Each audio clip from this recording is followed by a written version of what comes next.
Many people would sooner die than think.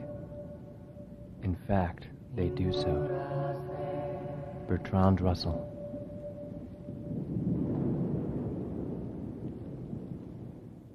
Edgar Mitchell, former astronaut who walked on the moon in 1971 during Apollo 14, has since become a major public advocate in the growing worldwide UFO movement.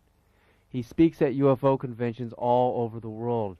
In a 1998 London Times News article, Mitchell is described as believing that aliens have landed on the Earth, and he has intensified his campaign to persuade Washington to acknowledge life beyond our skies. Mitchell argues that life is almost certain to exist on any other planet with a supportive environment. Some physicists, he points out, now believe it is possible to actually travel faster than the speed of light. He is 90% certain that many of the thousands of UFOs recorded since the 1940s belong to visitors from another planet. Although some have been delusions and others natural phenomena, too many remain unexplained, he said. This suggests there are humanoids manning craft which have characteristics not in the arsenal of any nation on Earth that we know of. This is very alarming, he said. Edgar Mitchell holds a PhD from MIT and stands to be a perfect candidate in this particular NASA UFO investigation. Mitchell says his research, including conversations with people who have worked in intelligence agencies and military groups, have convinced him that the American government has covered up the truth about UFOs for 50 years.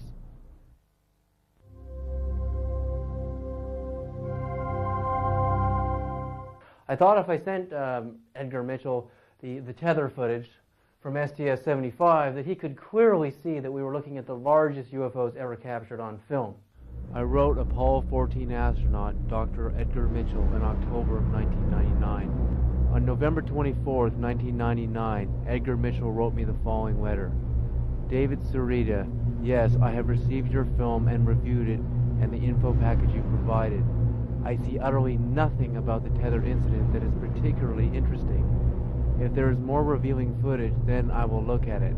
However, I have looked at many feet of space film and have yet to see only one that has anything worth looking into regarding UFO appearances. Signed, Edgar Mitchell.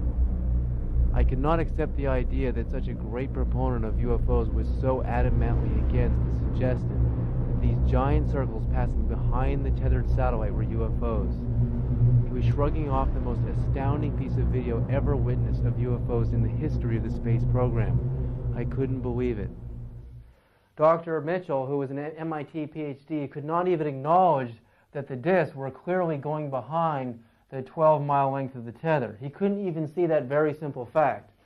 I think just about any moron can tell the difference between when a disc is going behind this piece of wood and when it's going in front of it. That's in front, that is behind. This is not in front, this is behind. And that's exactly how they appear. Why couldn't Edgar Mitchell see this point? I decided to try to argue the points with Mitchell more precisely. He wrote me back almost immediately. David, at first glance they are just particles, perhaps outgassed. I do not know. But I certainly would look for a more prosaic explanation than UFOs. If you have a better film, I will look at it, but I am not very optimistic that they are anything exotic. Signed, Edgar Mitchell. Edgar Mitchell wrote to me that he thought the objects were just particles, perhaps outgassed from the space shuttle.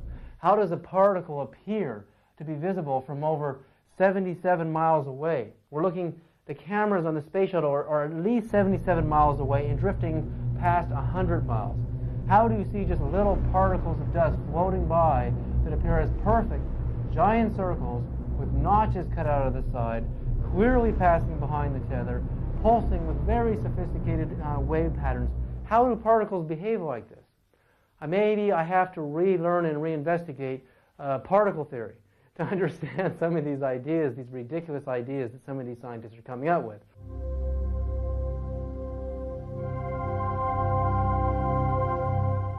He wrote me back the following letter on December 3rd, 1999. David Sarita, I remain open-minded, but I saw nothing on the tape you sent that had sharply defined edges in the vicinity of or passing behind the tether. Also in the footage of the tether, the commentator on the spacecraft is making a running commentary, where really anything of significance in space around the tether at that time, don't you think they would have been saying something about it? If they were as big as you say, they would have been visible to the naked eye and surely reported, not ignored as seems to be the case. You comment about no infrared images. Of course not. If nothing is there, how could there be an infrared image? Signed, Edgar Mitchell.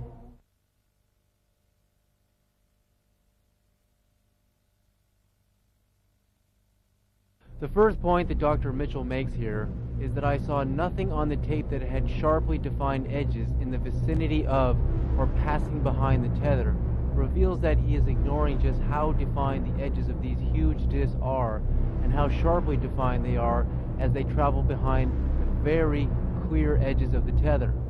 More precisely about the tether, we remember the Huntsville, Alabama NASA operator asking the crew, "And how wide does that tether appear to be? It seems to resemble a much wider strand than we'd expect. Can you describe which way the satellite is visible on that strand?" The 12-mile-long tether cable was only a tenth of a centimeter in thickness and should not have been visible from over 77 miles away. There was no answer to why it appeared so thick because the shuttle astronauts did not know the answer then. But on Wednesday, February 28, 1996, of the NASA STS-75 Day 7 highlights, they recorded the very reasons as the scientists report that they can measure sunlight-induced electrical charge on the tether and satellite as it moves through the daylight and night portions of its orbit around the Earth. Because the tether was charged with energy constantly by the highly charged particles in space and from the ionosphere, it produced a magnetic field around it which became sunlit and very visible. But also the report revealed that nitrogen gas from the satellite had been emptied and the gas would have become ionized, which could have produced a neon tube-like effect. This all explained precisely why the tether appeared so thick from so far away. It had nothing to do with the glare or out-of-focus theories. Claude is trying to do a quick, good job here adjusting the cameras. Copy that. Satellite now 100 nautical miles. Charlie, completely unzoomed, and you see the full extent of the tether.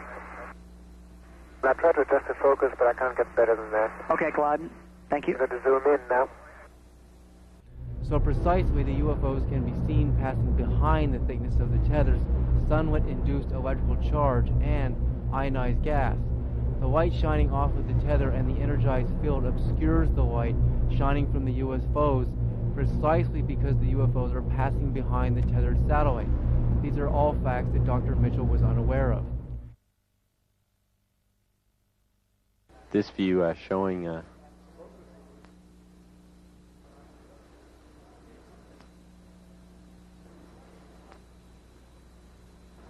the satellite. Dr. Mitchell was obviously not considering the NASA astronauts talking about the UFOs on alternate Department of Defense encrypted radio channels, probably because they did not have them during his own Apollo 14 mission to the moon. During long pauses between words, we might assume that the astronauts and NASA control operators are talking on Department of Defense secure channels encrypted to prevent anyone from tapping into their conversations about classified information, such as unidentified flying objects. When Dr. Mitchell finished by saying, "You comment on no infrared image," of course not. If nothing is there, how could there be an infrared image? Dr. Mitchell was obviously completely unaware of how objects that are vibrating with electromagnetic energy higher in frequency than the human eye can see, such as the near ultraviolet range of light, can actually exist but be undetectable in the visible and infrared ranges of light. Perhaps such observations required advanced ideas in quantum physics that he was not prepared to accept at the time.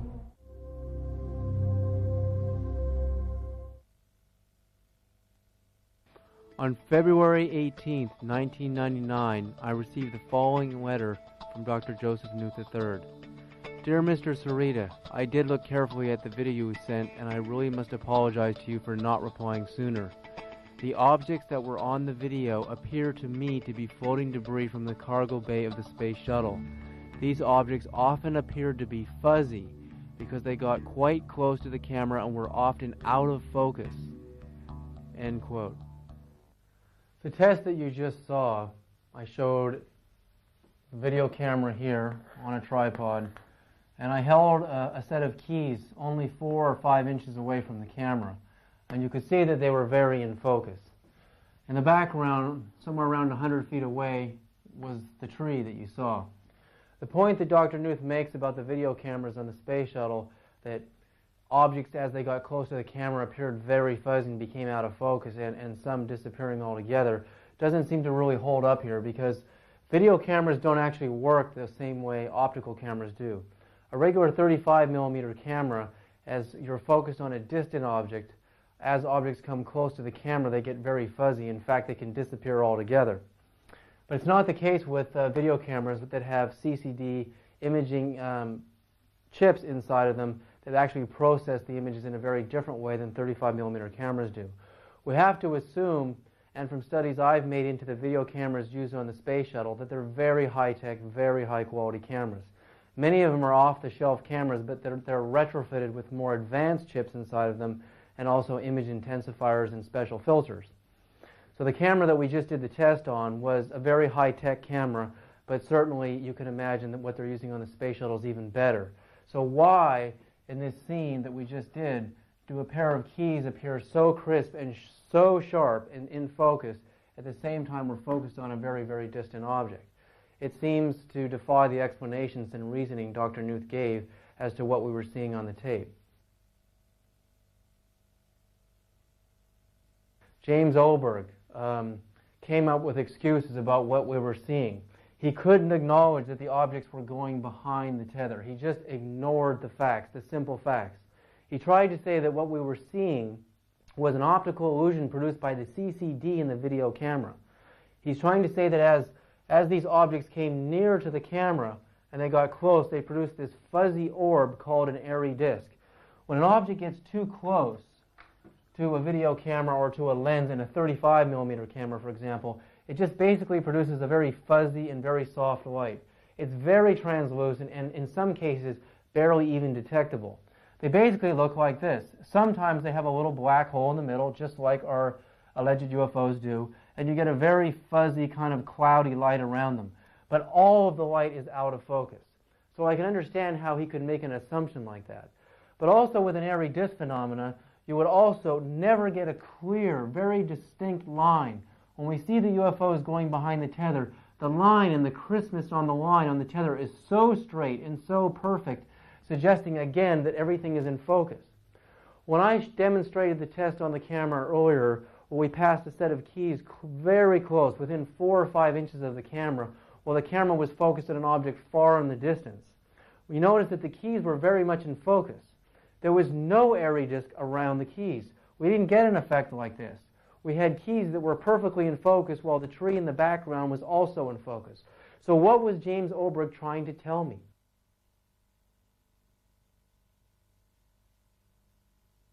In the year 2000, I did a lot of investigations with different scientists all over the world. I got contacted by an astronomer, actually the head astronomer of the Canberra Observatory in Australia, Claire Williams. She had already seen the tether footage. She had already seen the STS-75 tether footage. She didn't have a very good copy of it, and we got into a furious debate about airy disks. She felt that what we were seeing on the tape in the tether were just airy disks. Airy disks are when you have like a star or a pinpoint light source, and the camera lens goes way out of focus.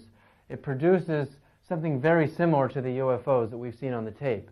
You see a very soft black hole in the middle and a very translucent disk around the pinpoint light source. So what happens is the light becomes so diffused in the lens because it's so out of focus that we get this phenomena called airy disks. And when many people would look at this, they would say, oh, that looks a lot like the UFOs that we've seen on the tape. And I understand how Claire Williams came to these conclusions. But there's no way that an airy disk could appear to pass behind. And remember, in the tether incident, we had the tether, which is over 77 to 100 miles away, and we saw the disc going behind it. They were not going in front of it. Once the camera lens is completely out of focus on a light source, all the light is out of focus. So you would have there's no way you would get a sharp line on the tether and then you'd get an airy disc separate from it. And if the two fused together, you would just get a lot of blurry light. When we did the test earlier with the video camera similar to the quality they're using on the space shuttle, in fact the cameras on the space shuttle are much better quality than the camera we did this test on, we held a pair of keys only 4 or 5 inches in front of the camera while the camera was focused on a tree 100 or 200 feet away. Both were in perfect focus. That's because the depth of field of the actual camera, if this is the camera here, the video camera here, and the light is coming into it, what is known as depth of field is when a lens focuses on an object. Say we focus on this CD right here, this compact disc right here. Basically, once we're in focus on this object on a regular camera, from that point on, you have something called depth of field. Meaning, if you focus on this point, as objects get further and further behind it, depending on the aperture of the lens of the camera, a smaller aperture gives you greater depth of field. Objects start to fall out of focus as they get further and further away. The same thing happens when you're focused with a regular camera on something far away, like the tether. The tether was 77 miles away and drifting into 100, and then something came close to the camera, very close. It would actually just appear as a very soft blur of light, which is what an airy disk is. Depending on how bright the object was, you might get a little bit of a brighter disk. But again, these disks, and you'll see some footage of them from the space shuttle of what real airy disks look like, they're very distorted, very, very out of focus. You don't get details when a camera goes that far out of focus. Now, the video camera is very different than a normal camera. The video camera doesn't have a film plane. It has sensors called CCDs. The CCDs in modern video cameras, such as those used on the space shuttle in the 1990s, are very similar to the cameras that we did the test on, with the pair of keys and the tree in the background. With CCDs, as objects come close to the lens, while the camera is focused on a distant object, you get phenomenal depth of field, meaning the object coming close to the camera, in this case the keys were only 4 inches away from the camera, were perfectly in focus. At the same time, the tree was also in focus. So you could not possibly get an airy disk with a camera like this.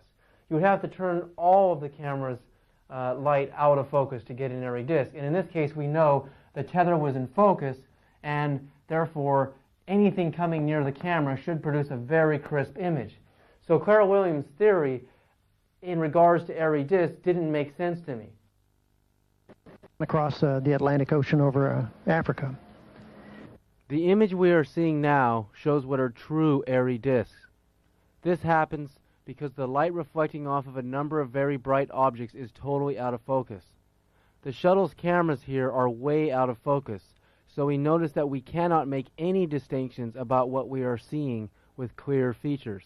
But if we watch very closely, we can see that the space shuttle's video camera is going further and further out of focus very quickly, precisely as a large, brightly glowing object, which is pulsing, traveling on a 45-degree plane from left to top right and out of frame. Could the camera operator have intentionally moved the camera out of focus to avoid capturing this unidentified flying object as it flew by at close range to the shuttle during a live NASA broadcast?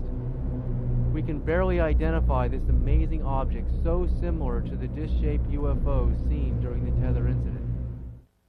In the test demonstrated, the only case this can happen using the shuttle's video cameras is when the camera lens is put far out of focus. When the video camera lens is in focus on a distant object, such as the tethered satellite 77 to 100 miles away, objects coming near the camera lens do not go out of focus. Therefore, they simply cannot produce airy disks.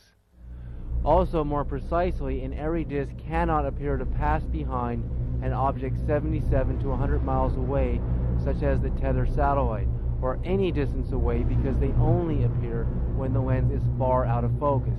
And when the lens is out of focus, we cannot make any distinctions about what we are seeing. Also, when you consider the number of things that look like this, in this case we have a CD, a compact disc, we all know what these are now.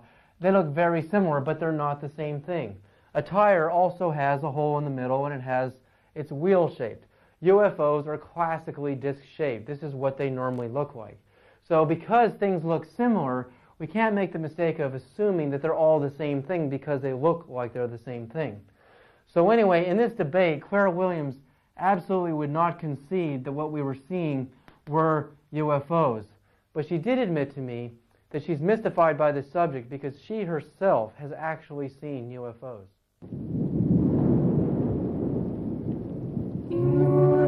A new scientific truth does not triumph by convincing its opponents and making them see the light, but rather because its opponents eventually die and a new generation grows up that is familiar with it. Max Planck, the godfather of quantum physics. Why was this investigation on NASA UFOs moving into quantum physics? Because without some basic understanding of magnetism, gravity, and light integrated into quantum ideas, the next observations about the UFOs would be impossible to comprehend. We were about to study phenomena that only quantum physics could explain. On the night of January the 10th, 2000, a giant new theory in quantum physics exploded into my mind with crystal clarity.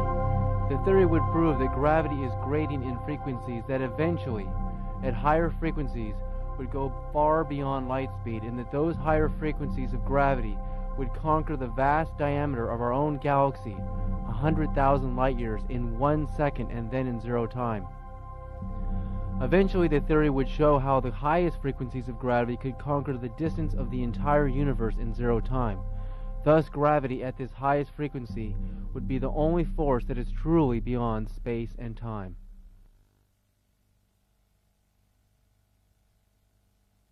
A brand new theory in quantum physics exploded into my mind with crystal clarity.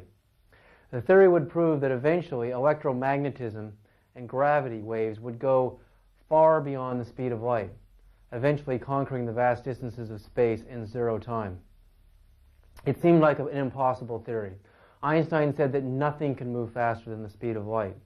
Nikola Tesla, who preceded Einstein, the inventor of the alternating current generators, radio, and over 100 other U.S. patents, said that energy waves were vibrating many times faster than the speed of light in the higher ethers, and that eventually those waves slowed down to what we now know the electromagnetic spectrum and became visible light waves.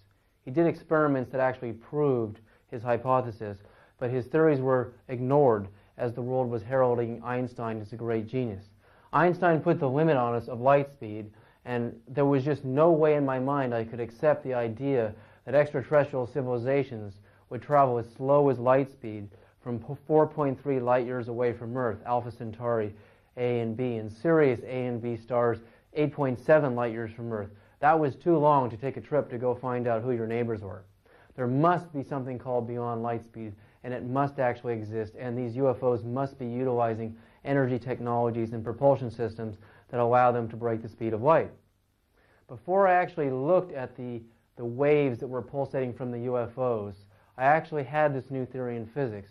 And the theory doesn't go against traditional wave theory. It's a new way of looking at waves in a way that is not contradictory at all to the formations of our own galaxy and our own universe. Traditionally, waves, as we saw before, were looked at on their side, and as they oscillated faster and faster and faster per second, we saw an increase in energy. It was Max Planck, the godfather of quantum physics, who said, and I quoted him earlier, that energy was equal to the frequency of the oscillation of a wave. The H really stands for 1 hertz. So 1 Hertzian wave, one oscillation of a wave represented 1 hertz. Later, the H in Planck's formula became known as Planck's constant, which became identified as a quanta of photons. But actually, Max Planck didn't really believe in photons. He believed in waves. It was Einstein who came along later criticizing Max Planck and saying that really there were photons, there were mass particles. And we discussed earlier how we went from E equals HF as the main theory in physics to E equals mc squared, mass times the speed of light squared. So Today, both theories are actually respected, and more people are leaning towards observations in quantum mechanics, in quantum energy. What I'm about to show you is an absolute breakthrough in wave theory. It will appear very simple as I explain it, but in the outcome, you'll see how we actually break the speed of light. I call the theory gravity beyond light speed theory because looking into the core of a galaxy, looking at a galaxy, I finally understood what was going on. If a galaxy was working perfectly and created the largest amounts of energy in existence known to science, then there must be something about the galaxy that could reveal to us how we could reach these tremendous levels of energy required to go beyond the speed of light. So looking at a galaxy, I felt I understood it for the first time. So what I did is I built what's called a galaxy clock. I'm not actually creating a galaxy, I'm creating the energy that actually created the galaxy itself, and I'm going to show you how that all works and how that relates to going beyond the speed of light. So the first thing I've done is I've used the distance that light travels per second as 1 inch on the galaxy clock. Light travels 186,282 miles every second. It's constant. It never changes. It doesn't slow down and then speed up.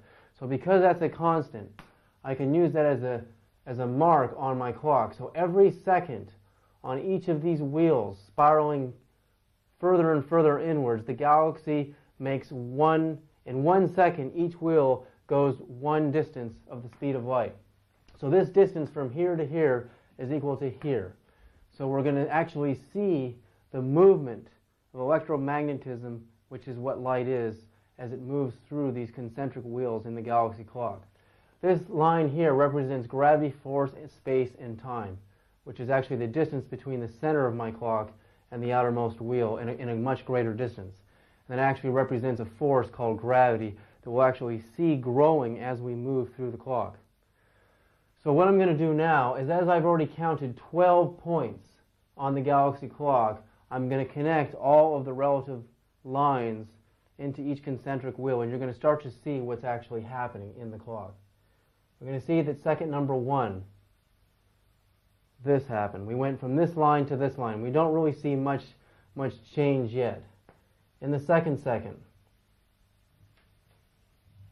connecting each line, we can start to see a little bit of a curvature happening in the second line. And the third second, we can see the clock is starting to curve. Space and time is actually starting to curve. The oscillations per second are starting to increase as we move closer to the center of the clock, as we move through time. The 4th second, we can really see things starting to change now. The 5th second,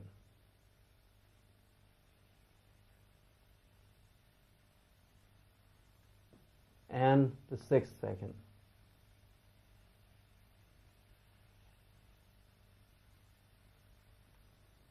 So far, in 6 seconds on the galaxy clock, we've made a half an oscillation in the innermost wheel, and we've made a very insignificant amount of oscillations in the outermost wheel.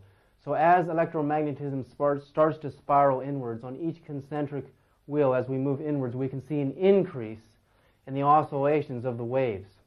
One oscillation of a wave would represent 1 hertz, or 1 hertz in the formula of Max Planck. Energy is equal to the frequency of the oscillation of a wave. So we're seeing an increase in the oscillations of waves. Therefore, we should see an increase in energy, because as wave oscillates more times per second, we'll actually see energy increasing according to Planck's formula. We saw the same thing happening in the electromagnetic spectrum.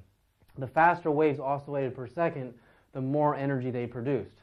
We're going to learn how that energy is produced in a moment, but let's go another 6 counts on the galaxy clock. The 7th second.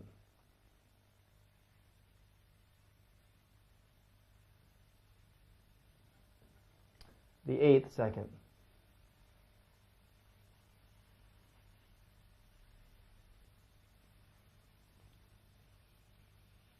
At the 8-second point, we're actually going almost 2 times the speed of light, according to my theory. We've touched the gravity, force, space, and time line here, and in the same second we've crossed the speed of light twice.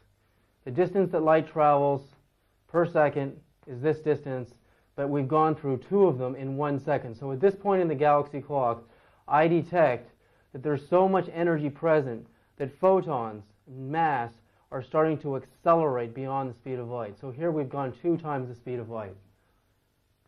The 8th second. The 9th second, actually.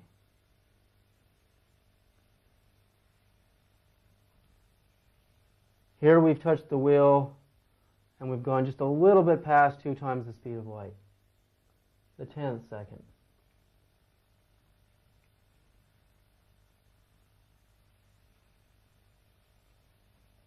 All the way to here, we've almost gone 2.5 times the speed of light on the 10th second in the innermost wheel. The 11th second.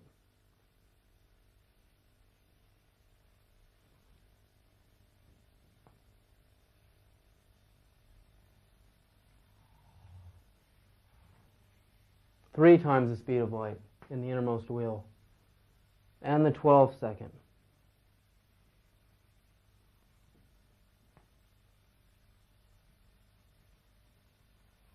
All the way to 12. So at this point, we can start to see the formation and the beginning of what looks like, at the 12 count position here, the spiral arm of a galaxy. We can actually see the beginnings of the creation of our own galaxy. Our own galaxy is created by this principle. By this theory, I'm actually showing what is actually happening in our galaxy, how energy is moving, and how creation is happening. The oscillations per second here are 1. 1 oscillation per second here, and not even, if we reached here on the outermost wheel, we would be at 1/4 of an oscillation in the outermost wheel. So the theory is demonstrating that as electromagnetic energy, light, starts to spiral inwards on smaller and smaller orbits, we see an increase in the oscillations per second, and therefore an increase in energy. And as energy increases, it starts to affect particles, it starts to affect mass. Just as Dr. Earl Van Landingham said that 18 MeV protons could allow spacecraft to do 1/10 the speed of light, so as energy increases, as electromagnetic energy increases, as the oscillations increase, when that energy, when mass comes in contact with that energy, it starts to accelerate. But again, Einstein's law prohibits that solid mass can go beyond light speed. But there's another phenomena happening in the galaxy clock. As the frequency of energy increases, so does the frequency of mass. And as mass increases in frequency, in essence it becomes lighter. It becomes less and less mass. So actually we're taking Einstein's theory in reverse. He's actually correct. Mass cannot attain the speed of light. But if mass becomes less mass, in other words, as its frequency is raised, mass is reducing. Mass is becoming lighter and lighter and lighter. And if mass can become lighter and lighter and lighter as it attains higher frequency, then mass can actually accelerate towards the speed of light. And in a moment, we're going to build phase 2 on the galaxy clock. We're going to start from here and go another 12 points and see what happens next.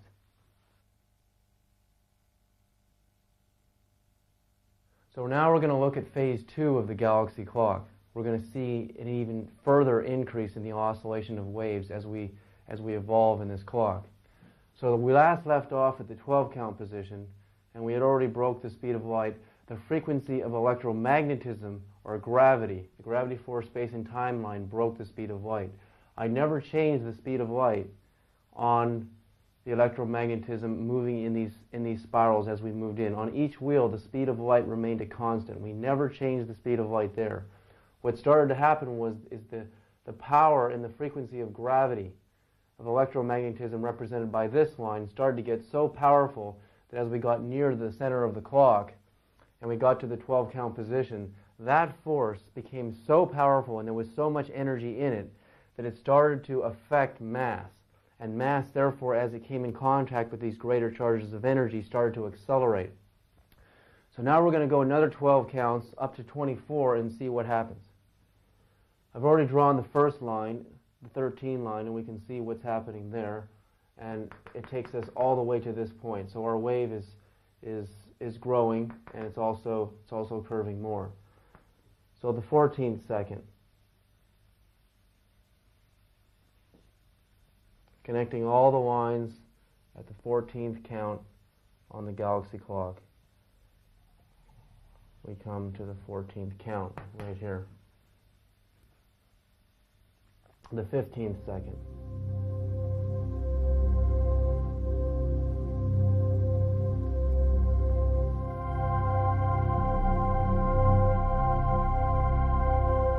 All the way to the 15th position. The 16th second.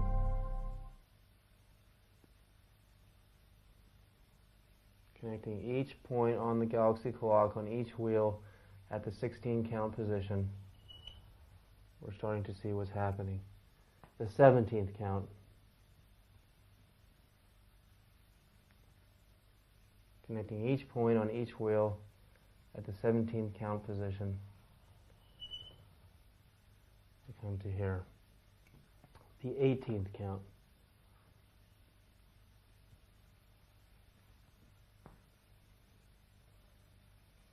Connecting each point on the 18th count position. And the 19th count.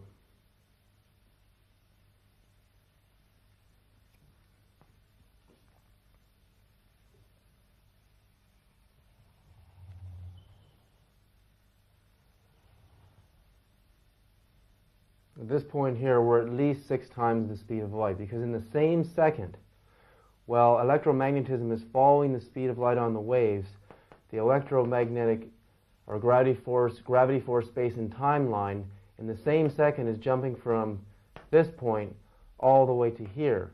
And that represents 1, 2, 3, 4, 5, 6 times the speed of light. So it's incredible what's starting to happen here. We're starting to see the acceleration of mass going far beyond the speed of light. And one of the things that happens as photons, as any mass in this high-frequency wave state starts to accelerate past the point of light, we're starting to see what's going to happen and what is representative of a black hole in the center of our galaxy. I'll explain that in a minute as we finish the clock. The 20th second.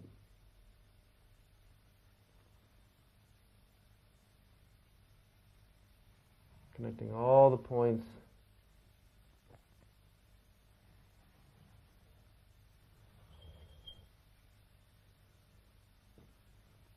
The 21st second.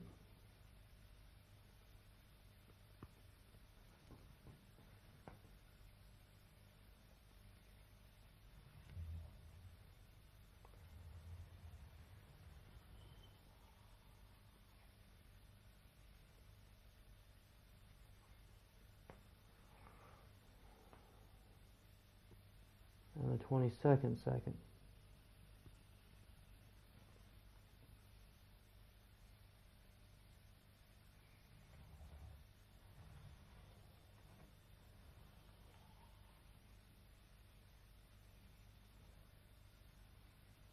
And the 23rd second. We're coming down to the last seconds on the clock, and the 24th.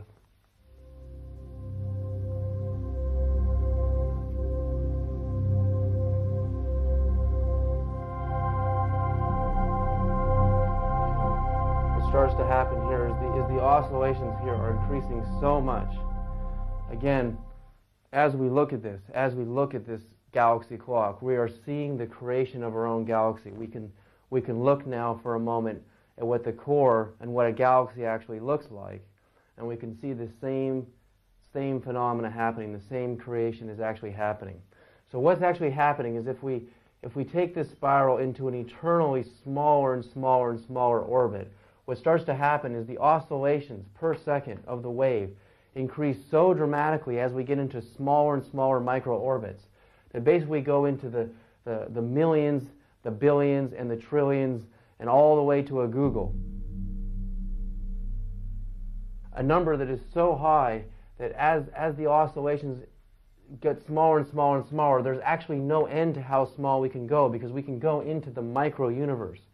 And as we go into the micro-universe, the oscillations of the wave become so high that the frequency of gravity, the energy in the vortex, the gravity for space and time line is showing us that as it's curving and as it's oscillating faster and faster and faster, that mass, as it comes in contact with this force, starts to accelerate. Photons go from a lower frequency wave state into a higher frequency wave state. For example, in the radio spectrum, as we looked at the electromagnetic spectrum earlier, the lowest part of the EM spectrum that we know, waves are oscillating at around 1,000 times per second. By the time you get into visible or even radio frequency, you're at 1 million times per second. A wave is oscillating 1 million times per second. That means over a distance of 186,282 miles, if we had a wave that long and we coiled it, it would oscillate 1 million times in the frequency of radio. In microwaves, you're oscillating 1 billion times per second. And by the time you get into infrared, you're at 1 trillion times per second. So when we get into the visible light spectrum, we're operating and oscillating at numbers that are so high in frequency. So what's happening as this frequency increases is, again, the force of gravity becomes so strong that any mass that becomes in contact with that frequency, photons or even solid mass, the frequency of that mass becomes so high that the mass becomes, in essence, lighter. In other words, it doesn't have that sort of feeling of weight to it, the feeling of mass. So it starts to accelerate. So this is starting to tell us what's happening in a black hole in the center of our galaxy. If we look at a black hole, first of all, it appears black. And most scientists think that it's just a tremendous force of gravity in the center of the black hole. And they're right. But what this theory shows is there's something else happening in a black hole. We're seeing oscillations per second going so fast, and that matter, mass, photons, are actually starting to come in contact with this field. And at this point, which is known as the event horizon in a black hole, matter is accelerating beyond the speed of light. And if matter accelerates beyond the speed of light, and we view the universe, we take pictures with cameras, when we look at a black hole, you can't see anything because it's oscillating faster than the wavelengths with which we see light with our brains. So we get a void. A picture of a black hole shows it to be black because it's oscillating too fast. It's going beyond the speed of light, so therefore it just appears black. If really we had cameras and wavelengths in our brain capable of seeing into higher frequencies and energies, a black hole would actually be luminous. It would just be a greater increase of energy, according to this theory. So as we get smaller and smaller and smaller in the orbits, the oscillations per second start to go into numbers that the highest number ever counted is a googol. A number per second that we can't even imagine. So at that point, if we could make a spacecraft that could oscillate with energy vibrations anywhere near this point, we would see that spacecraft be capable of producing energies that could allow it to conquer the speeds of light. So what does all this have to do with the UFOs? What does this have to do with the UFOs in this investigation? Well, it wasn't going to be clear to me until a month later, after I had this discovery, that I actually took pictures of the waves that were pulsating off of the UFOs in the STS-75 tether incident. I actually slowed the video down frame by frame, and I took pictures off a TV monitor to actually look at the waves themselves. I really had no idea what I was going to find. But before we go to there, I'm going to explain a few more things about the gravity beyond light speed theory and how this model is not only showing us what's happening in our galaxy, but also is showing what's happening in our microuniverse. In theory, this is just a theory. It's a theory on paper. It would have to be demonstrated and proven to be correct. One experiment done by a physicist named Dr. Randall Mills at a company called Blacklight Power, if we go into the microuniverse, assuming that on my galaxy clock here, the distances I'm using, the size of this clock is about 6 million miles across, which is not actually that large in comparison to even our solar system. If this was Earth here and the Sun is 93 million miles away, we can see if this is 6 million miles, it's not that big of an amount of space to be having these orbits moving through. But assuming we're getting way into here, and this is the size of an atom, and this is the proton in the middle of the atom, and these orbits here are layers in which an electron orbits around the proton. The hydrogen atom has one proton and one electron. And we all know that hydrogen is a source of fuel and is a source of energy.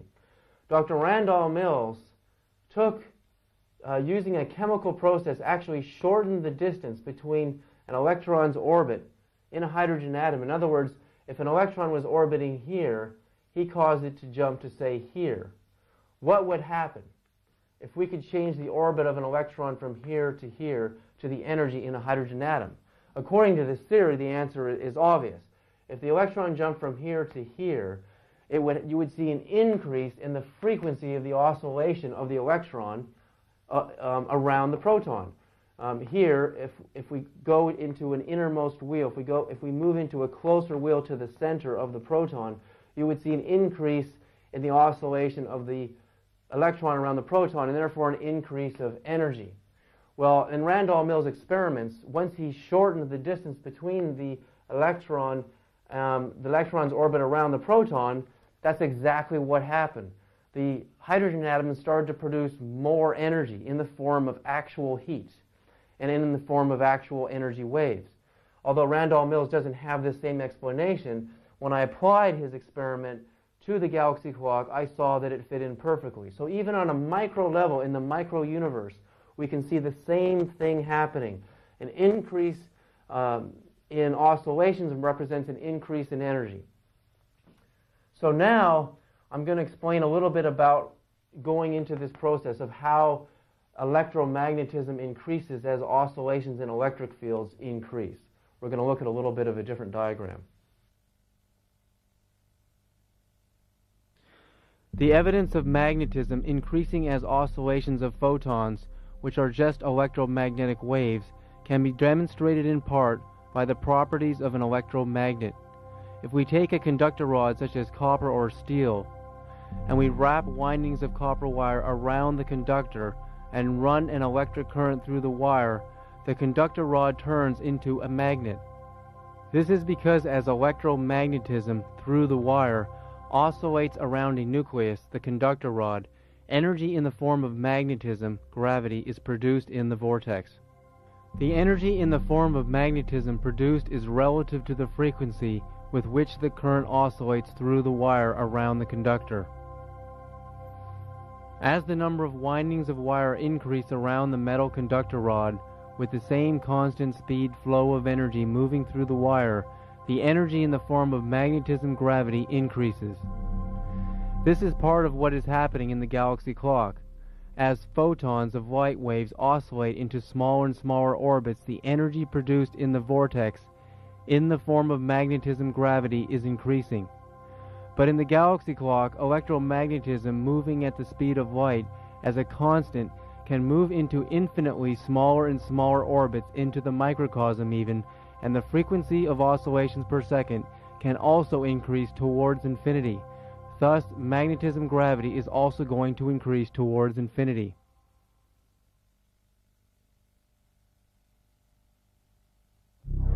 Mesmerized by the amazing pulsing waves from the STS-75 tether incident UFOs, I decided to take a look at the waves frame by frame. I felt they might reveal the propulsion system of these giant UFOs. I once asked Dr. Glenn Seaborg, who shared the Nobel Prize with Macmillan for the discovery of plutonium, former chair of the Atomic Energy Commission under Presidents Kennedy, Johnson, and Nixon, authorizing all of the nuclear weapons testing at the Nevada test site, about anti-gravity generators being developed by alternative energy developers. He answered me and said, if anyone could build a gravity generator, they would have an energy source far beyond nuclear fusion, and I don't believe anyone is doing anything like that yet.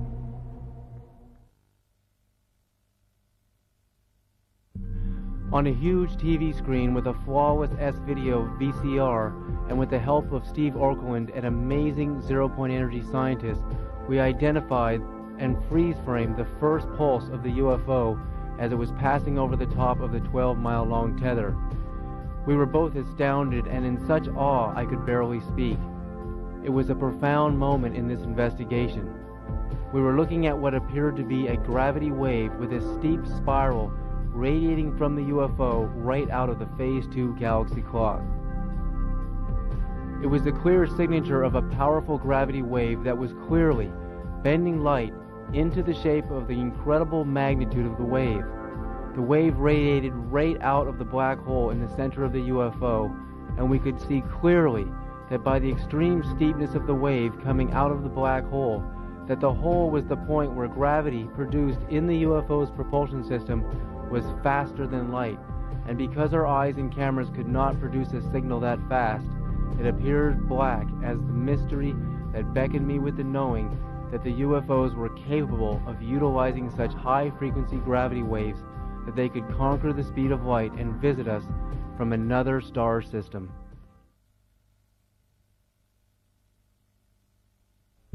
The Phase 2 pulse was equally astounding because it showed an outward pulsing ring, another phenomenon that happened in the galaxy clock when each inner ring completed an oscillation. It produced an outward moving wave, and as all the rings in the galaxy clock completed their oscillations, the wave would radiate out to the periphery of the clock. But this was also telling me that the extremely high-frequency magnetism gravity produced in the center of the UFO's gravity generator was being distributed throughout its mass. There had to be a reason for this, I thought, but was this the UFO's propulsion system? The Phase 3 pulse was showing the ring moving back towards the center, as if to see the galaxy clock moving in the opposite direction. Perhaps they alternated their pulses in time forward with time reverse, and there was some reason for doing this. Perhaps this prevented the high-frequency pulsing energy from dissipating and keeping the mass of the UFO in a high-frequency wave state. I really believe that the answer to our future space program was staring at us with a clear signature from a most profoundly advanced extraterrestrial civilization. But who were they? The answer would take more time.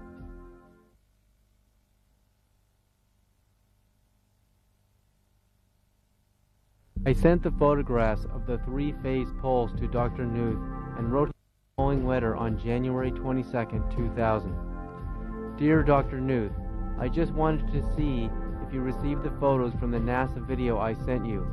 Also, have you seen the videotape yet? What do you think of the pulsing waves of light and their particular formations? Dr. Knuth wrote me back the following letter on February 22, 2000. Dear Mr. Sarita, yes, I received your photographs and they are indeed quite peculiar. However, at least in the photographs, I have seen nothing that could not be explained as floating debris illuminated through sharp shadows in the shuttle bay. Maybe the videotape shows different things. I will try to see the tape soon. Signed, Joe Knuth.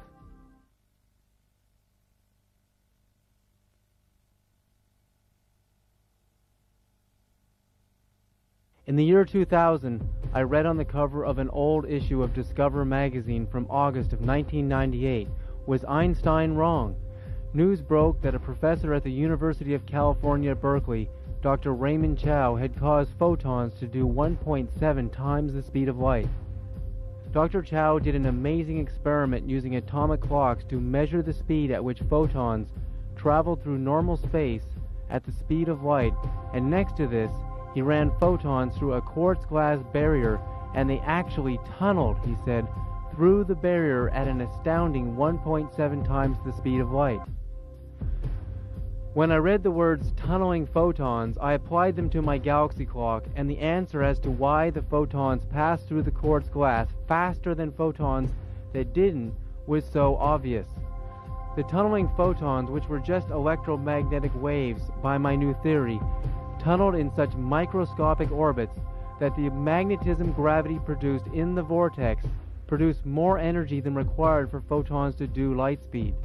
When the magnetism gravity signal got too powerful, the photons increased in energy frequency, thus they became even more energized and lighter than they already are, and they broke the speed of light. The implications towards understanding this are astounding.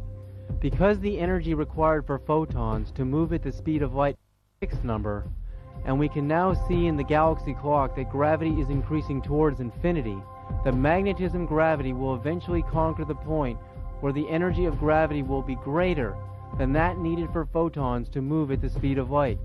At this point, where oscillations of waves per second are so high, the energy gravity produced in the vortex will cause photons to move faster than the speed of light. Increase in oscillations of photons, light waves, causes an increase in magnetism gravity. At the center of a galaxy is a black hole, where the oscillations of electromagnetism per second grow towards the infinity of a black hole's smaller and smaller orbiting photons and the electromagnetic waves. The smaller and smaller orbiting photons are producing greater and greater increases in gravity at the center of the black hole. When any mass comes in contact with higher and higher frequency magnetism gravity, it becomes lighter and lighter and easily glides towards the speed of light and far beyond. By this new theory, a black hole's event horizon is the point where photons and mass become so light and with such highly quantized electromagnetic energy, they glide faster than the speed of light. The event horizon merely appears black just because as photons and mass are accelerating beyond light speed, and we cannot see anything moving that fast, the signal appears void because we can only see events in what I now call relative light speed time. Canadian scientist John Hutchison is the discoverer of what is now known as the Hutchison effect. I met with him in the year 2001 to learn about his work and to show him the galaxy clock and gravity beyond light speed theory. His work demonstrated the principle perfectly. He was the first scientist to change the frequency of mass from a low 7 to 8 Hertz wave state to a higher frequency. He did this in an amazing experiment where he bombarded a 75-pound cannonball with high-frequency waves produced by Tesla coils, radio waves, and Van de Graaff waves. As the 75-pound ball absorbed the high-frequency magnetic waves, its mass became lighter, and so light that it actually started to levitate. If we can change the frequency of mass into a high-frequency wave state, it can eventually turn into a form so light that the energy required for propulsion for a spacecraft would reduce or become more efficient and allow us to experience less and less inertia, therefore experience less g-force in spaceflight. If mass could become so light that it became as light as a photon, mass or spacecraft could attain the speed of light with very little energy in the form of actual propulsion. If mass or spacecraft could transform into such a high-frequency wave state that it went far beyond the frequency of waves in the visible light spectrum, mass or spacecraft could become invisible. Higher yet, mass or spacecraft could break the speed of light. Now it was very clear to me how the UFOs were traveling beyond light speed. They were pulsing their spacecraft with such high-frequency waves of energy that the spacecraft reduced its mass to the point that it became so light, lighter than a photon, and when mass becomes that light, it takes so little energy for it to move at the speed of light and beyond. The answer to how we could propel ourselves to the stars was being transmitted to us in the form of a gravity beyond light speed energy wave, the very signature to how a spacecraft could break the speed of light and visit us from outside our own solar system and possibly from one of our nearest stars.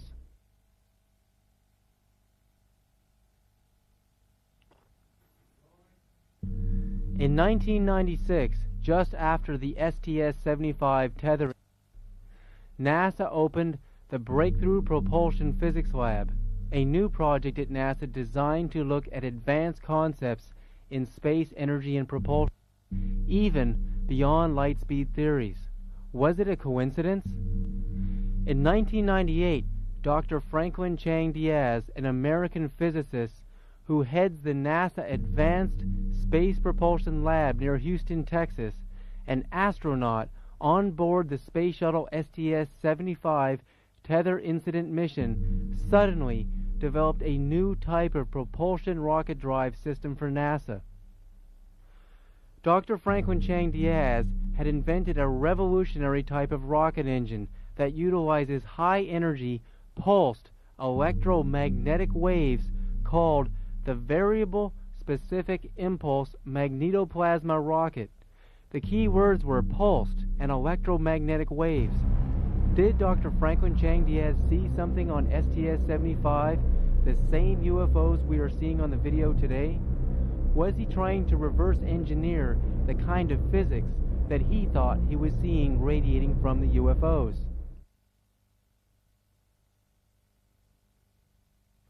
You're about to see what we call the interdimensional shift sequence. It's an amazing sequence because it shows something actually moving from one dimension into another. A UFO that appears to just suddenly come from nowhere, as if from another dimension. But now we have a little bit of an idea of what that actually means. You're going to see the curvature of the Earth down here, and you're going to see a lot of lightning flashes on the ground here. And then you're going to see a brightly glowing object kind of moving very slowly into frame here, and then it kind of just stops around here. And there'll be a lot of what appear to be, again, what NASA will try to tell us are shooting stars or meteorites streaking by, some of them actually leaving the Earth. You're going to see things coming straight in and disappearing into the clouds. It's really a powerful scene. But watch up here. At about this point in the screen, keep your eyes focused there, because all of a sudden, out of the black void of space, above the Earth, a disk with the familiar shape just suddenly, out of nowhere, just appears. How did this happen? The space shuttle's actual cameras, the black and white cameras that we're looking at, can see into the near ultraviolet, a frequency of light that humans can't see because it's too high in energy. We know that if the UFO is actually mass vibrating at a high frequency wave state, all the UFO has to do is go into a higher level of energy, and it can simply suddenly disappear. But in reverse, if the UFO were actually already in a higher frequency than the cameras could detect, somewhere up in the far ultraviolet or the X-ray or gamma ray spectrum, all it has to do is slow its energy down to that equal to the energy levels of the near ultraviolet or the visible light, and suddenly the UFO would appear.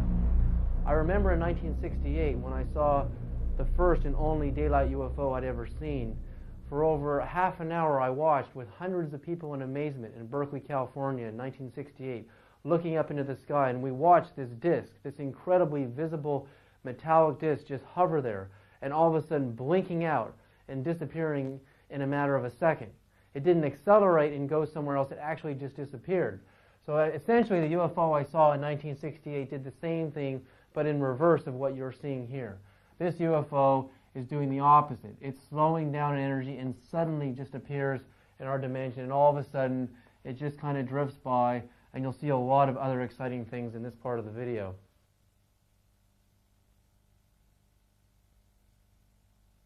As the space shuttle is moving in a prograde orbit around the Earth at 18,000 miles per hour, seen moving from right to left, we can now see a large, disc-shaped, unidentified flying object accelerating from the lower right beyond the speed of the space shuttle.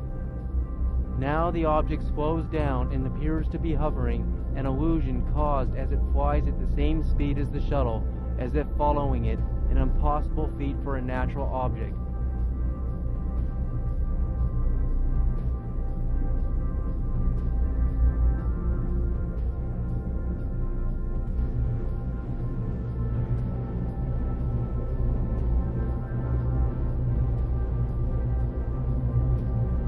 We see lightning flashes down on the ground and objects moving in all sorts of different directions down below.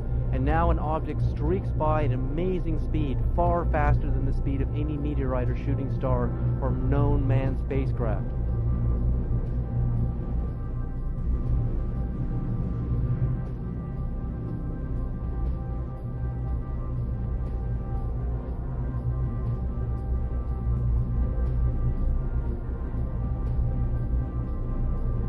Now in the center of the screen, we can see an unidentified flying object suddenly appearing, giving off a tremendous luminosity as it appears to be moving from the higher dimension of energies into a dimension where the visible wavelengths of the camera could observe its light.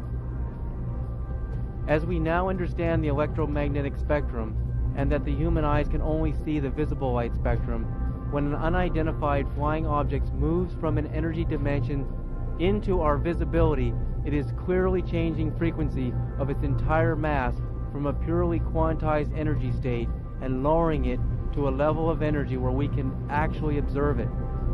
This demonstrates that the UFOs are capable of altering the frequency of their mass and their craft from solid mass into pure energy and light, and thus can attain the speed of light.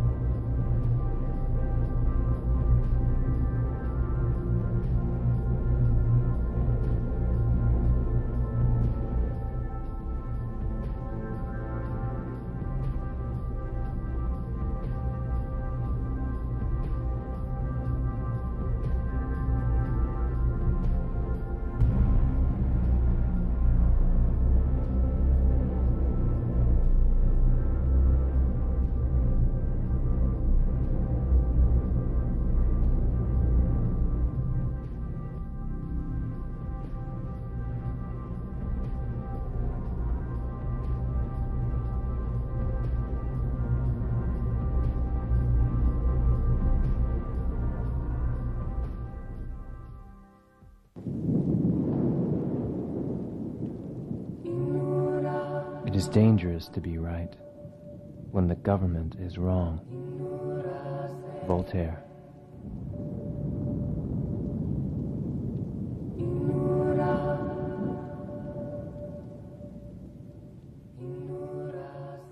The ancient megalithic ruin Stonehenge, believed to be constructed by the ancient Druids in approximately 2900 BC, embraces the midsummer sunrise and beckons the stars above on Salisbury Plain, near Wiltshire in southern England.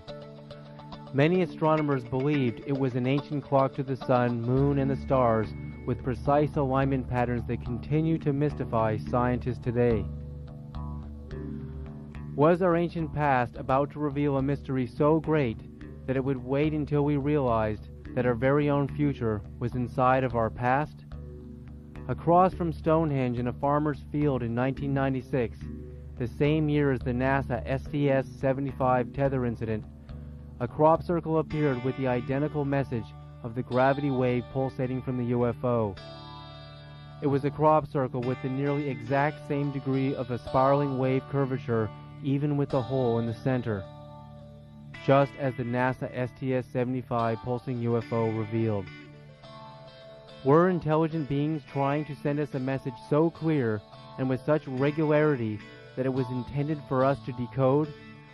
Was the message the secret to their propulsion systems and a gravity generator energy source capable of solving our environmental energy pollution crisis?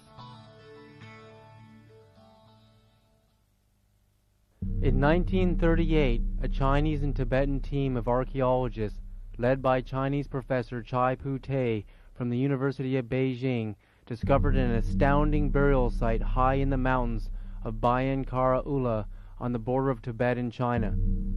The Chinese-Tibetan team found a gravesite containing the skeletal remains of what appeared to be tiny people with large bulbous heads. The team found that the cave area is still inhabited by two tribes that have some of the same physical attributes.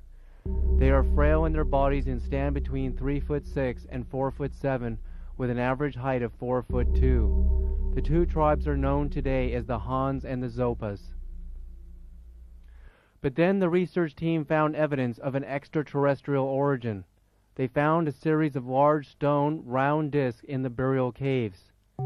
The discs were round, had a square notch cut out of the side, with a hole in the middle, and a spiraling groove of ancient written characters spiraling out from the center that would be later translated by a Chinese scientist named Dr. Sum Nui in 1962. In 1965, 716 more grooved Dropa stone discs were discovered in the same burial caves. The researchers were told by the local tribespeople that the stone discs marked an event that happened some 12,000 years ago. When we compare this amazing NASA UFO photo to the Dropa stone discs, we can see an astounding perfect match. We can see a disc-shaped UFO, a black hole in the center, the square notch cut out of the side, and a spiraling wave radiating out from the center of the disc to the rim, all identical to the 12,000-year-old Dropa stones. Could this be the very signature, that an ancient civilization wanted us to see? Could these ancient peoples of China and Tibet have recorded an event 12,000 years ago describing UFOs right down to a magnetic, pulsing wave of energy? In the early 1960s, Professor Tsum Nui broke the code of the characters written in the tiny writing of the spiraling groove of the Dropa stone. Eventually, the translation of the disc was published. The translation revealed that some 12,000 years ago, a spacecraft from another planet had crash-landed in the local mountains. A deep rumbling shook the ground, frightening the animals and the local people. They saw a glowing ball of light shaped like a disc, streaking across the sky, which crash-landed into the forest. The hunters were afraid. When the hunters found the disc-shaped craft, they described it as shiny, with an opening in the side of it, hence the square notches, and they saw something moving inside. The story further reveals that the Dropa stones were ancient artistic stone carvings depicting the crash-landed spacecraft. The similarity to the modern NASA UFOs was astounding. Could this be a signature to tell us just whom our modern-day visitors are? Carved on the wall of the caves was a drawing that showed a pictograph of the rising sun, the moon, unidentifiable stars, and the earth, all joined together by lines of pea-sized dots, possibly indicating the origin of the star people who had crash-landed on the earth 12,000 years ago. But what if the dots could tell us what star system the aliens came from? In 1947, after viewing a Dropa stone disk, English scientist Dr. Carl Robin Evans learned that the Zopa tribe's language. He later learned from Lurgan Law, the religious guardian of the Zopa people, the history of the Zopa people's origins. He was told that they originally came to Earth from a planet in the star system of Sirius about 20,000 years ago.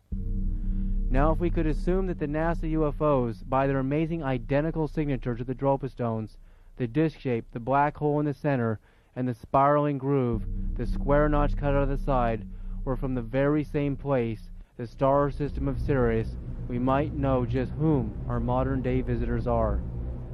Could beings from Sirius be visiting Earth today? The Zopa religious leader told Dr. Carl Robin Evans that there was a periodicity to their Sirian ancestors' visits to Earth. From different sources we have 10,000 BC from Dr. Tsum Nui to 18,000 BC to the year 1014 AD. Considering the periodicity to the Sirian visits to Earth, could NASA astronauts and Earth have been visited by the same beings back in 1996? The similarities are too astounding to ignore, and they will get even deeper as the star Sirius shines 8.7 light-years away from Earth. I would then be led to read Robert Temple, a British astronomer's book, The Sirius Mystery.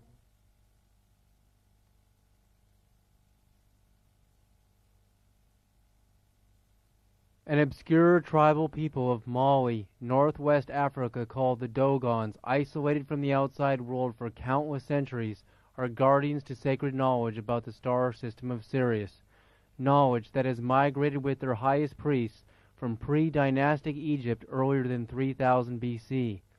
They spoke of highly advanced astronomical knowledge of the Sirius star system. The Dogon priests actually had maps of the star system of Sirius. Long ago, they actually said Sirius had an A star and it had a B and a C star.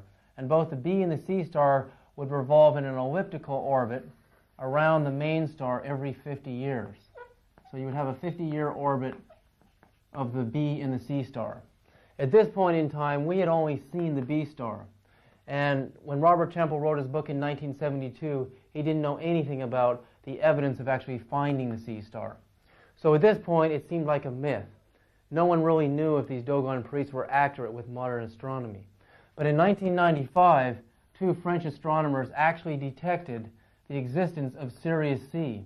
And when they did their measurements on it, they actually found that both B and C did indeed have an elliptical orbit around the star system of Sirius every 50 years, precisely as the Dogon priests had told. Also, in 1997, the same two French astronomers detected planets orbiting around the stars in Sirius B and C. So this would indicate the possibility of life. that beings could actually come from there. So if the Dogons were accurate about all this other information, and it wasn't just some sort of ancient myth, then perhaps they were even accurate about what they also knew about the very beings who came from the star system Sirius. The African Dogon tribe's priests prophesied the return of the Syrian gods and goddesses to Earth, whom they call the Nomos. They say the return of the Nomos will be called the Day of the Fish, as the Syrians were known as aquatic beings, half fish and half human. If we see this African Dogon priest drawing of what ancestral knowledge says the ancient Nomos looked like, we can see the image of a spacecraft attached to a large fishtail, an image that beckons us with the profound symbology used by ancient peoples to describe the amphibious quality of these ancient beings from planets in the Sirius star system. Now, if we assume that these Syrian Nomo gods and goddesses were amphibious and had to travel all the way from Sirius, 8.7 light-years away from Earth, they would need water to encapsulate their bodies in while they were in deep space transit. Now, the mystery is unfolding. Robert Temple wrote in his book, The Sirius Mystery, published in 1976, we should not forget that if aquatic amphibious beings are making an interstellar voyage, they will need fresh water in their ship in considerable quantities.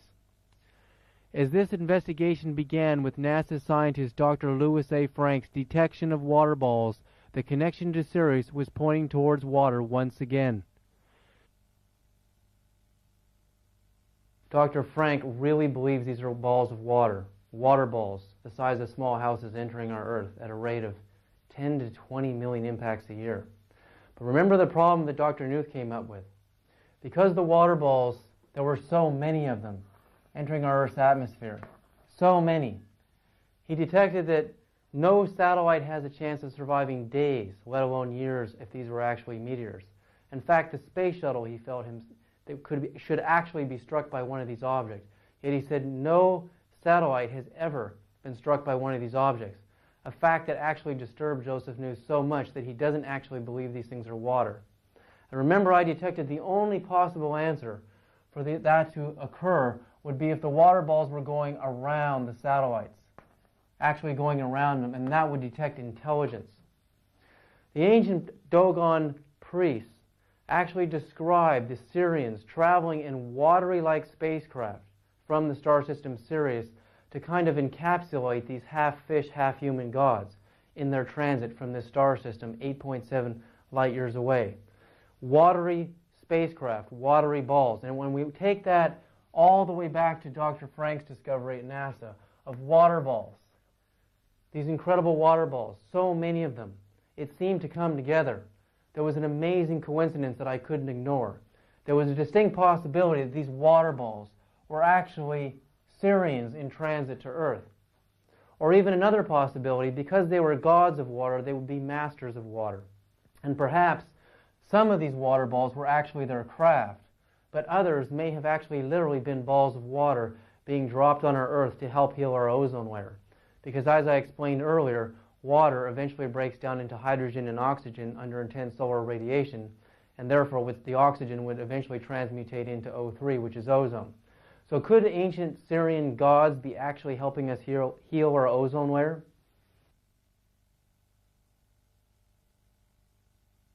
Temple further wrote that the Dogon spoke of an interstellar ship being encased in a thin metal shell probably manufactured in the solar system, which is essentially hollow, perhaps even largely empty, like a balloon, or containing water at the center, suitably insulated and heated.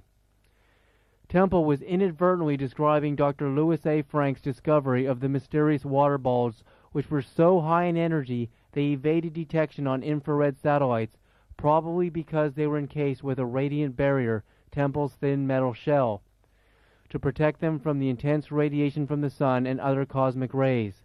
But Dr. Frank made his first discovery in 1985, unpublished at the time, and Temple wrote and published his book, The Sirius Mystery, in 1976, 9 years earlier. In fact, he never even wrote about or learned of Dr. Frank's water comet mystery. We should not forget the Dogon priests say the Nomos will return, and when they do, it will be called the Day of the Fish. The first indication of their return, say the Dogon, will be that a new star will appear in the sky, the star of the 10th moon. Could the new stars of the 10th moon be the same as the enormous 2 to 3 mile wide UFOs seen on the NASA STS-75 mission in 1996? The Dogon priests also say that the elements which are at the moment retracted inside the body will re-emerge. Then the Nomos will re-emerge. Then the Nomos will land on the earth again in their ark, the landing craft. From this ark will emerge the mythical ancestors, namely the very same personalities who figure in all the myths. So there will presumably be political implications to their arrival. After their return, this group of Nomos will rule from the waters as they are masters of water.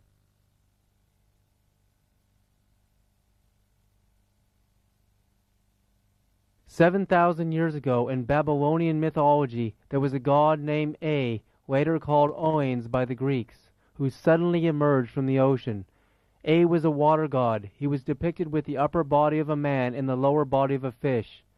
According to ancient peoples, he taught architecture, math, astronomy, and early sciences to help humankind come out of the dark ages and enter civilization.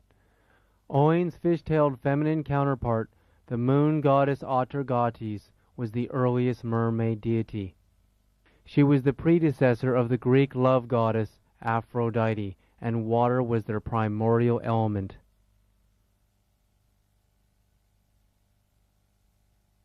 Columbia and the satellite now just passing over the west coast of northern Africa. The home of the Dogon tribe who prophesied the return of the Syrian gods and goddesses, the Nomos, was in Mali, northwest Africa. Was it a coincidence that the shuttle was passing directly over northwest Africa, their precise location during the astounding incident when the tethered satellite was swarmed by UFOs with the signature of the star system of Sirius written all over them? But as the Dogon priests were keepers of this ancient knowledge from pre-dynastic Egypt around 3000 BC, and the shuttle would be passing directly over Egypt within a few moments, it appeared as yet another coincidence beyond reason. We had to look at what the Egyptians knew about the star system of Sirius.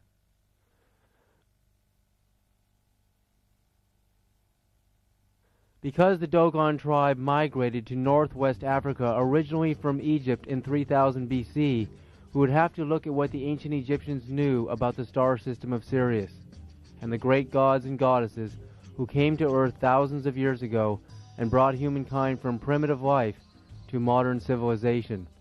Because today we may have an indication that they have returned, perhaps to bring us to yet a higher level of civilization.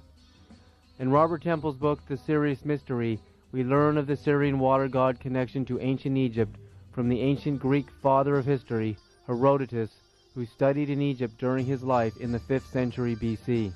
Herodotus details an amazing connection to Sirius and water when he recounts how the ancient Egyptians channeled large amounts of water through canals from the Nile River, called Siris in ancient times, to the many sacred temples, sites, and the pyramids themselves. The ancient kings had their own burial chambers filled with water to emulate their gods and goddesses' likeness to water. Even Khephren pyramid had a passage bringing water in from the Nile, which encircled it like an island, in which the ancients said the great Cheops lies, symbolizing the ancient god of Egypt as an amphibian. Herodotus described how the incredible maze of canals and passages bringing water to so many of the sacred temples and shrines, even the pyramids themselves, was a sight that he felt surpassed even the pyramids themselves.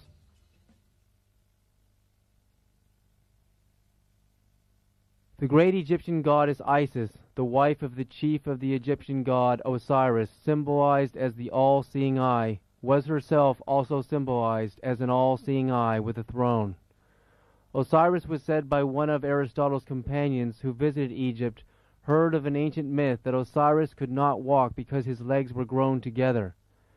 Does this tell us once again that he too was an amphibian from the star system of Sirius? Known to the ancient Egyptians as the star system Sirius herself, Isis tells that, "I am she who goes out to the dog star." Because she is the wife of Osiris, they must both be the same kind of beings, and they must both be from the same star system of Sirius. Isis spoke of her travels to the star system of Sirius, so how did she travel there? Was she actually just visiting Earth from Sirius? Did she travel to Earth from Sirius in a spacecraft? Being a goddess of water, would she travel between Earth and Sirius in a watery spacecraft, just as the Dogons told? Both the Dogon and Isis called Sirius the dog star and symbolized it as a dog. But why? Perhaps it was because the great Egyptian god Anubis, symbolized as a half-man, half-dog god, was said to be the god of the star system Sirius by the ancient Egyptians. Anubis was also known as the god of the dead, who would guide the pharaohs and the spiritually adept of ancient Egypt upon their death in a celestial boat to their heavens in the star system of Sirius. The mystery as to what caused the water erosion around the Sphinx has baffled archaeologists since its discovery. The water erosion markings were much too high on the Sphinx to suggest that the Nile River had ever flooded that high. But Herodotus' accounts of channeling water to fill small lakes that encompass the shrines of their Syrian gods and goddesses. Could the ancient Egyptians have built these giant water receptacles to make a place to stay for their half-human, half-amphibian gods and goddesses as they would visit them from the star system of Sirius? The mystery of the Sphinx revealed itself to Robert Temple as a half-dog, half-human, instead of the half-human, half-lion pervading theory. Temple argues that the body of the Sphinx is too long in its torso to be a body of a lion, as lions have rather short torsos, whereas dogs have very long ones. So Temple felt that the body of the Sphinx was a dog, as an emulation of the Syrian god Anubis, symbolizing what the Dogon tribe called the dog star Sirius.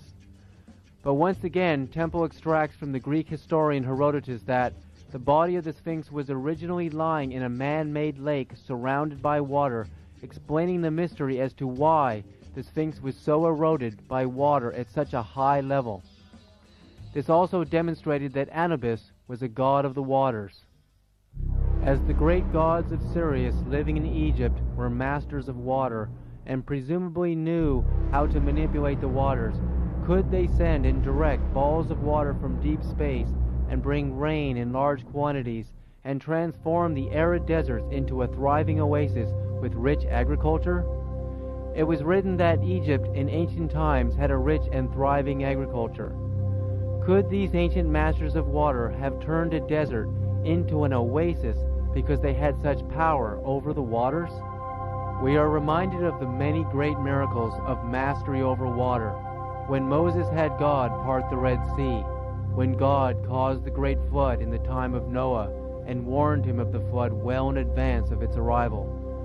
Could this be because Noah's God had mastery over water and he knew the flood was coming because God just had to send huge amounts of water in from deep space and have it rain down on the earth for 40 days and 40 nights? We are also reminded of the many miracles of Jesus Christ, where he walked on the water and turned the sea into wine, and he commanded the sea to a calm when his disciples feared that the severest ocean storm would claim their lives, once again showing mastery over water. Robert Temple also wrote in his book, The Sirius Mystery, that the Dogons actually believed that Jesus too was in Nomo from the star system of Sirius, and therefore a god who had mastery over the waters. The great masters of water could also direct and send giant balls of water down onto our Earth's atmosphere, guiding them around satellites and the shuttle to prevent collisions, and the water would eventually transform under solar radiation into hydrogen and oxygen, and the oxygen would transmutate into ozone, yet another benevolent act by the ancient goddesses and gods to help heal our failing ozone layer. Former science advisor to Walter Cronkite, Richard Hoagland, a profound space researcher, discovered that on May 27, 1999, NASA launched Space Shuttle mission number STS-96 at 6:50 a.m. Eastern Daylight Time. 3 years after the STS-75 tether incident, with the star system of Sirius at 33.33 degrees from the horizon at the launch site in Cape Canaveral, Florida. But why was Sirius at precisely 33.33 degrees during this launch, the highest symbol of enlightenment in Masonic wisdom? Because all of the founding fathers of the Constitution of the United States of America were highest degree Masons, and that the Washington monuments were all designed in the order of perfect architecture and masonry, this was no coincidence. Even the United States $1 bill, seen with the pyramid with an eye hovering above it, was a symbol used by the ancient Egyptians for their chief god, Osiris, the husband to Isis, the gods of the Sirius star system. Were the highest powers at NASA using symbology to tell the star system of Sirius that they had understood just who our visitors are, and that we have received their message, and we were sending a reply that said, yes, we understand who you are, and that you have returned?